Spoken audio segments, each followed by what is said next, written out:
অনেকগুলো দল, বহুদলীয় গণতন্ত্র, মানে যা ইচ্ছা তিনি দল করতে পারতেন, এবং আজকে বাংলাদেশের শত শত দল, এটা কিন্তু সেই ছোড়া থেকে সৃষ্টি।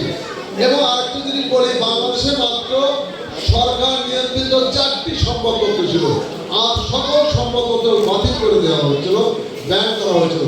জিয়া রহমান কিন্তু সকল সংবাদপত্র সেদিন উন্মুক্ত করে দিয়েছিল। বাংলাদেশে একসময় আইনের শাসন বলতে কিছুই ছিল না, জিয়া রহমান আইনের শাসন প্রতিষ্ঠিত করেছেন। বাংলাদেশকে একসময় তলাবিহীন ঝুরি বলতো। বাংলাদেশে তলাবিহীন ঝুরি বলার কারণ হলো উপর থেকে যতই তার তলা যদি না থাকে সেটি ভরে না। তো জিয়া লাইন আপনারা জ্বালাচ্ছেন বাসা বাড়িতে, আপনার সিএনজিতে যে অটো গ্যাস হচ্ছেন, মিল্কের কারখানা চলছে, সেটা উত্তরাঞ্চল এবং রাজশাহী কে দিয়েছিল বেগম খালেদা জিয়া সরকার। বগুড়া আমার নির্বাচনী এলাকা এবং সদরে মাত্র আর কয়েকদিন পরে বিমান উঠবে।